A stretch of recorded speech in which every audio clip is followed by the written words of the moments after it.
안녕하세요. 지역화폐 또는 지역사랑상품권 정책론 제7강 지역화폐의 효과 그리고 비판 제1편 재정지출은 타당한가에 대해서 말씀드리겠습니다. 저는 한국지방행정연구원의 전대욱입니다. 지역화폐는 쓸모없는 정책인가? 지방자치단체는 없는 살림에 지역경제를 살리겠다고 지역화폐 또는 지역사랑상품권 정책을 열심히 추진하는데요. 한편 또 일부 분들은 이 정책이 쓸데없는 짓이다 등 많은 비판을 하기도 합니다. 본 강좌에서는 과연 이 정책은 효과가 있는 것인가? 그렇다면 어떤 효과가 있는가? 다양한 비판들에 대해서는 어떻게 받아들이고 또 어떻게 우리가 반론을 해야 하는가 등과 같은 이런 질문에 대해서 한번 논의를 해보도록 하겠습니다.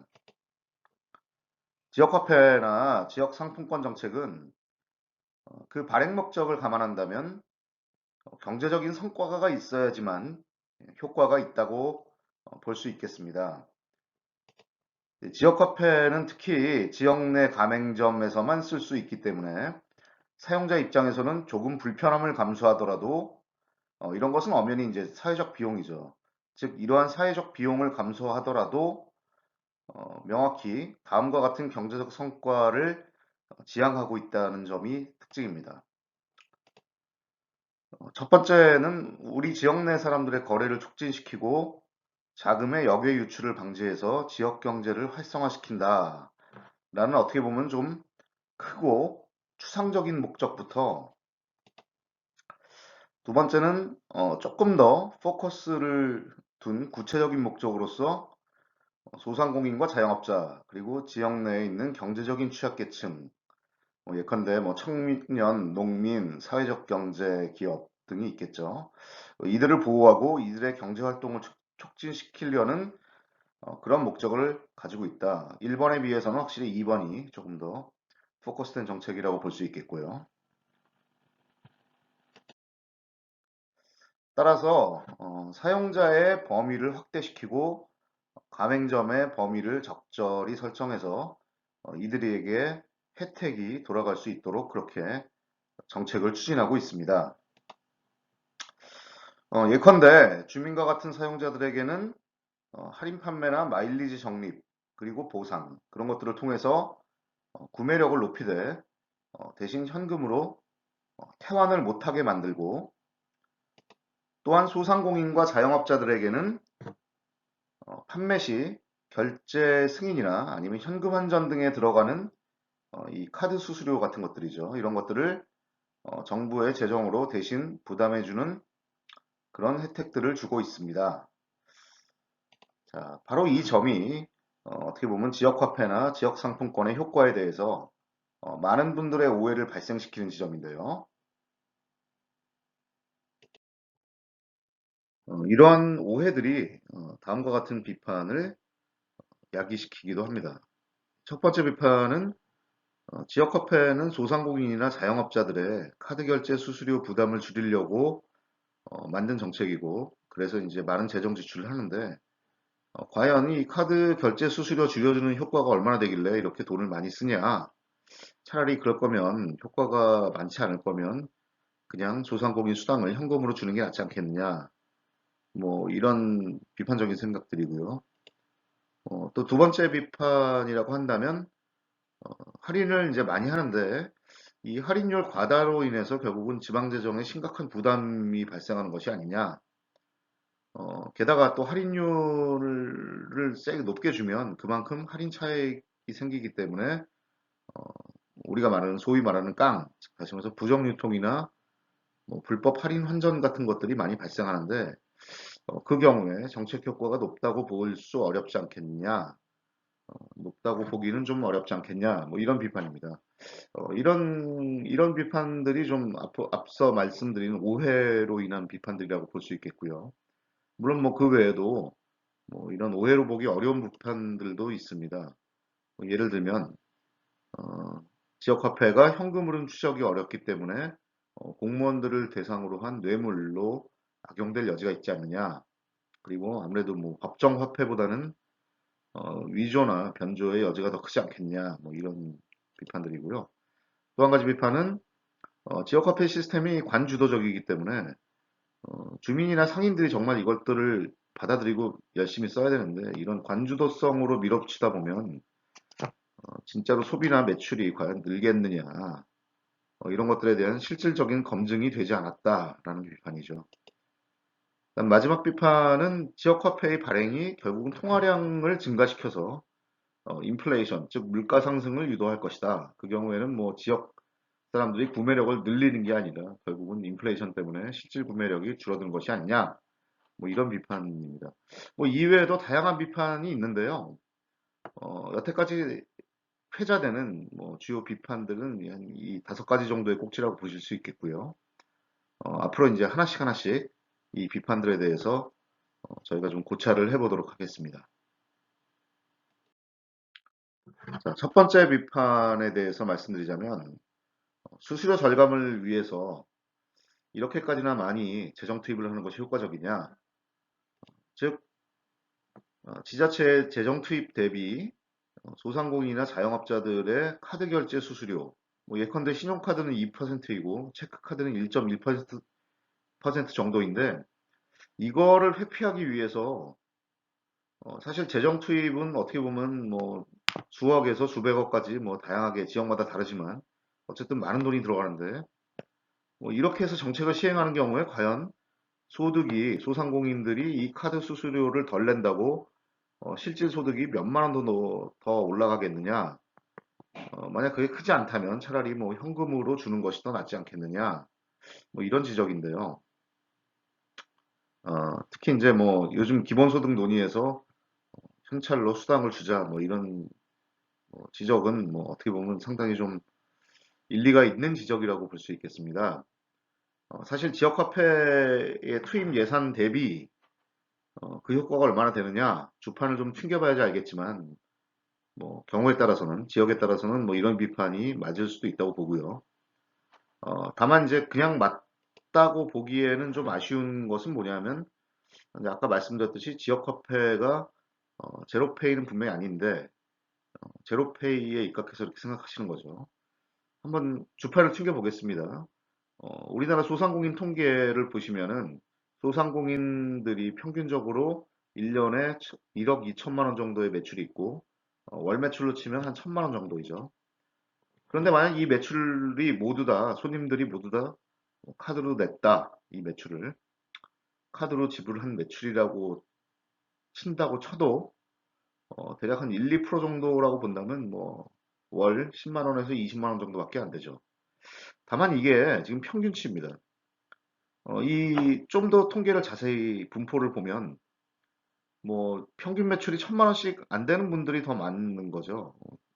예를 들면 200만 원 이하는 뭐 대략 한 40%, 300만 원 이하인 분들은 한 60% 정도 되는데 결국 이렇게 영세한 분들이 전체의 60%입니다. 이런 분들은 뭐 기껏해야 뭐 3만 원에서 6만 원 정도밖에 혜택이 없는 거고요. 그리고 게다가 이제 경기까지 나쁜 경우에는 뭐 장사가 더 안 되니까 그나마 이 정도보다도 훨씬 더 작은 액수밖에 혜택을 못 받는 거 아니냐. 그러니까 차라리 그냥 돈을 그냥 소상공인들한테 이 예산을 그냥 주는 게 어떻게 보면 더 효과가 있겠다라는 것이 어떻게 보면 뭐 상당히 합리적인 지적일 수 있습니다. 다만 이제 아쉬운 것은 지역화폐는 제로페이가 아니다라는 점이죠. 다시 말하면 제로페이는 그냥 한순간 거래에 있어서의 수수료 회피 이걸로 우리가 볼 수 있는데 그것보다는 조금 더 큰 효과가 있다. 다시 말하면 이런 단기적 거래 하나를 볼 것이 아니라 이 장기적이고 동태적인 효과를 봐야 된다라는 것이 이제 중요한 것이고요. 여기서 A라고 표시되는 것처럼 거래는 항상 부가가치를 남긴다라는 점을 우리가 생각한다면 그리고 이 거래가 한 번 끝나는 것이 아니라 지역화폐를 통해서 지역 내에서 머무는 돈들이 계속 거래를 발생시킨다면 꼬리에 꼬리를 물고 거래가 이어진다면 어떤 효과가 나겠느냐? 훨씬 더 큰 효과가 나겠죠. 결국 이제 부가가치라는 것은 이제 판매를 하기 위한 비용보다 판매 가격 자체가 더 큰 것을 의미하는데 뭐 만약 비용이 더 크면 이건 손해를 나는 거니까 거래가 이루어지기 어려운 거고요. 그리고 거래가 한 번 될 때마다 이런 부가가치가 나오는데 지역 화폐를 통해서 거래가 조금 더 꼬리에 꼬리를 물면서 지역 내에서 순환될 수 있다면 얼마나 큰 효과가 있겠느냐. 그냥 카드 수수료 회피보다는 훨씬 더 큰 효과가 있다라고 우리가 말씀을 드릴 수 있을 것 같습니다. 여기서 막 B를 보시면은 게다가 지역 화폐라는 것이 지역 내에서만 사용 가능하다라는 점은 이제 지역 외의 소비율을 낮출 수 있다는 점인데요. 예컨대 한 가구의 지출을 지역 내 지출과 지역 외 지출로 구분해 본다면 수도권을 제외한 가계 지출 중에서 역외 지출의 비율은 한 50% 정도나 됩니다. 다시 말하면 우리 집에서 한 달에 뭐 100만 원 쓴다면 그중에 50만 원은 지역 내에 머물고 나머지 50만 원은 지역 외로 빠져나간다는 거죠. 그러니까 결국 이 지역 외로 빠져나가는 돈을 얼마나 지역 내로 다시 남길 수 있을 것이냐 이것이 지역 내에 자금을 풍부하게 해서 구매력을 높이고 그것이 돌고 돌면서 효과가 나오는 것인데 어떻게 보면 이제 최근에 이 코로나 사태로 인해서 포스트 코로나 시대는 뭐 비대면 다시 말해서 인터넷 거래 같은 이런 비대면 거래들이 늘어날 것이다. 그리고 탈세계화가 필요하다. 뭐 마스크 같은 거를 뭐 어느 나라에서 만들고 어느 나라에서 안 만들지 말고 각각 다 생활 필수품에 해당되는 것은 이제 어떻게 보면 자국 내 생산 같은 얘기들을 많이 하는데 뭐 이런 의미에서 본다면 지역 경제를 살리는 것 그리고 이 지역 내에서 비대면 거래가 많아지지만 그럼에도 불구하고 지역 내에서 이 거래가 이루어질 수 있게 하는 것이라는 측면에서 지역 화폐는 대단히 로컬라이제이션, 즉 지역 살리기 정책으로서 적절한 정책이라는 것을 우리가 알 수 있는데 아까 이제 A로 표기된 것과 다시 말하면 꼬리에 꼬리를 무는 부가가치, 그다음 B로 표시된 지역 내 소비율을 높인다. 뭐 이 두 가지 측면을 우리가 고려해 본다면 결국 지역 화폐의 궁극적이고 장기적이고 동태적인 효과는 역내 거래가 활성화되면서 무한히 반복되는 이 승수 효과에 있지 않느냐. 뭐 승수 효과란 뭐 우리가 고등학교 수학 시간에 배웠던 이제 무한 등비급수를 이용해서 이제 우리가 구할 수 있는 것인데요. 경제학 원론에 나오니까 많은 분들이 알고 계실 텐데 자세한 설명은 뭐 빼도록 하겠습니다. 어쨌든 이런 승수 효과 같은 걸 감안한다면 단지 지역화폐는 제로페이 카드 수수료 절감 정도의 효과가 아니라 그거보다 궁극적으로 지역 거래를 지역 내 경제를 살릴 수 있는 궁극의 효과가 있다라는 점이 이제 첫 번째 비판론에 대한 반론이 되겠습니다. 참고로 제가 2017년에 이제 한국 시스템 다이내믹스 연구라는 이제 연구재단 등재지에 게재했던 논문에 나오는 일종의 개념도인데요. 저희는 마인드맵이라고 부릅니다. 학회에서는 이제 인과지도라고 부르고요. 이것이 이제 어떻게 보면 소비 확대와 승수 효과를 나타내는 효과인데, 시간 관계상 제가 하나만 말씀드리면은, 뭐, 예를 들면 지역 화폐를 발행하면, 지역 내 구매력이나 소비 성향이 증가해서 그것이 결국은 지역 내 수요를 증가시키고, 그러면 지역 내 거래량이 증가되고, 그래서 지역 내 공급이 활성화되고, 그래서 지역 내 소득이 결국은 높아지면, 이게 이제 소상공인들과 자영업자 등 주민들의 소득이 높아지면 다시 구매력이 향상된다. 이게 한 바퀴 돌아오는 이 인과 피드백 구조를 가지고 있죠. 즉, 구매력이 높아지기 시작하면 계속 시간이 지나면서 구매력이 높아진다는 의미입니다. 결국은 이런 선순환 효과가 지역 화폐 도입의 어떤 동태적인 효과라고 볼 수 있겠고요. 또 이런 것들이 이제 반복되면서 어떤 효과가 있을 수 있냐 하면 이제 여기서 말씀드린 대로 장기적으로는 이 뭐라 지역 내 이제 유대감과 신뢰가 증가하고 그런 것들이 또 한편으로는 지역 내 생산 자체가 이제 늘어나면서 지역 내 고용이 증가하고 그래서 지역 내 이 노동소득 이런 것들이 또 아까 말씀드린 이 자영업자들이나 소상공인의 소득뿐만 아니라 지역 내 구매력을 더욱 높일 수 있는 이런 동태적인 효과가 있다. 라는 것이 지금 이런 개념도의 이제 개략적인 설명입니다. 사실 이 개념도를 가지고 저희가 효과를 측정하기는 좀 어렵고, 뭐 이런 원리에 의해서 효과가 발생한다라는 것을 이제 설명드리기 위한 것이고요. 다음 강좌에서는 그래서 이제 효과를 어떻게 측정할 것이냐, 비판론을 아직 5개 중에 저희가 한 개밖에 안 다뤄서 나머지 4개를 다뤄야 되는데, 일단 그 이전에 좀 효과 측정을 먼저 다루고 8강에서는 효과 측정, 그리고 9강에서는 나머지 비판론을 다루도록 하겠습니다.